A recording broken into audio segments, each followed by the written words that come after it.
Félix Séguin. Salut Félix. Bonjour, Marie. Il aura fallu pas mal de temps à l'équipe de Pablo Rodriguez pour répondre aux questions du bureau d'enquête. Ben oui, puis on se demandait avec Annabelle Blais et Philippe Langlois pourquoi là, Pablo Rodriguez a donné, la campagne de Pablo Rodriguez, devrais-je dire, a donné un total de 14 000 $ en compensation à certains bénévoles et la plupart issus du Parti libéral du Canada. Ben écoute, la réponse est simple, elle est arrivée hier, c'est parce que la campagne avait amassé trop d'argent.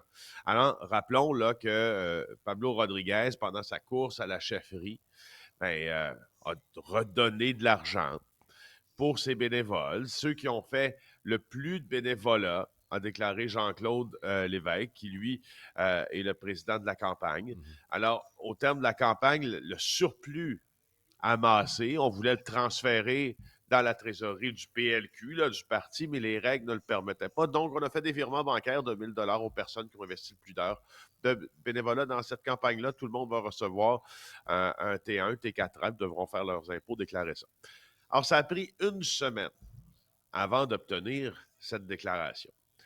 Et là, donc, hier, le Parti libéral du Québec a émis un communiqué et je m'en voudrais d'oublier de citer le début de ce communiqué.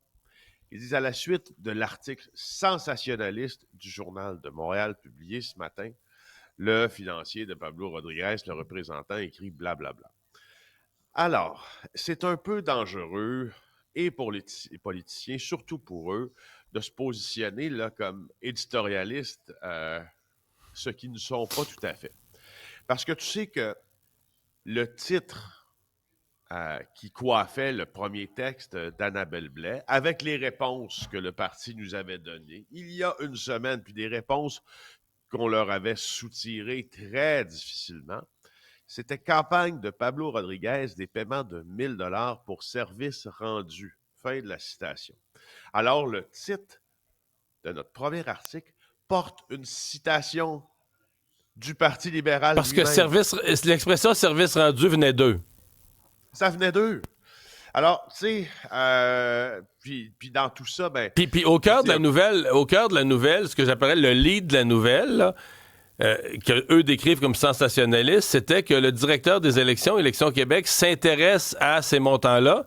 Ce qui, ça, est un fait, là. C'est-à-dire ça, c'est ça. une donnée factuelle de base, c'est un fait. Alors, l'autre aspect de l'allégation de sensationnalisme publiée par le Parti libéral du Québec, ben, je rappelle justement que de rapporter que le directeur général des élections s'intéresse justement à des contributions politiques. Manifestement, le DGEQ là, s'intéresse à la course à la chefferie de Pablo Rodriguez. Si c'est sensationnaliste d'en rapporter les détails, je me demande ce que c'est.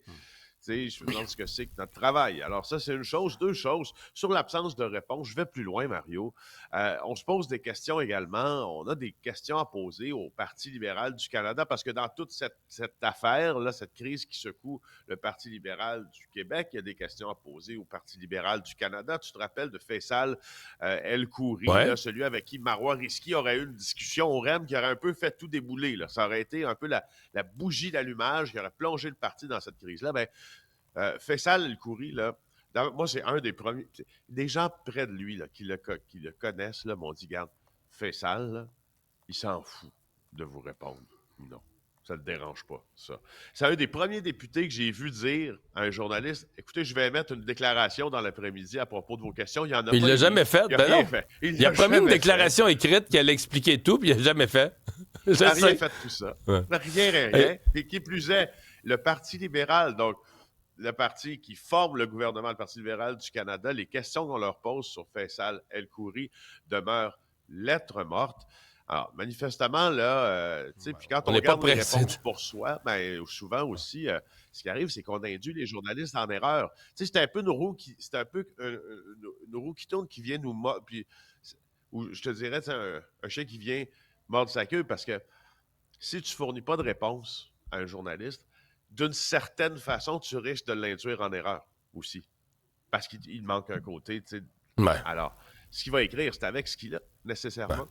Ouais. Et puis, ça fera peut-être pas ton affaire, puis tu en seras l'artisan de ce malheur. Et Al-Balouz, ben, c'est fini.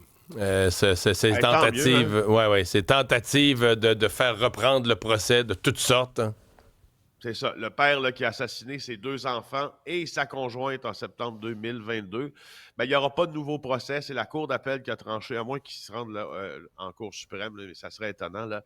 Alors, pour les parents de Cynthia Bussière, justice a Ben, enfin été rendue. On s'entend, Albalouz, là, c'est très clair que qu'il se décrit maintenant comme une femme. C'est très clair que ses tentatives, dans ce cas-là, lui, il voulait proroger son délai d'appel.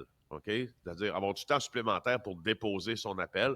Là, on lui a dit non. OK? Non, c'est fini. c'est fini, ça. Là. Fini. Ben, il aura Regarde, vraiment tout essayé. c'est ça. Parce qu'on voit qu'Albalouz, Mario, ce qu'il veut, on dirait que c'est refaire vivre infliger à nouveau, voilà le mot, infliger à nouveau du mal, de la douleur puis de la violence dans la vie de ceux qui ont survécu à l'agression. Il purge maintenant une peine de prison à vie sans possibilité de libération avant 25 ans. Merci, Félix.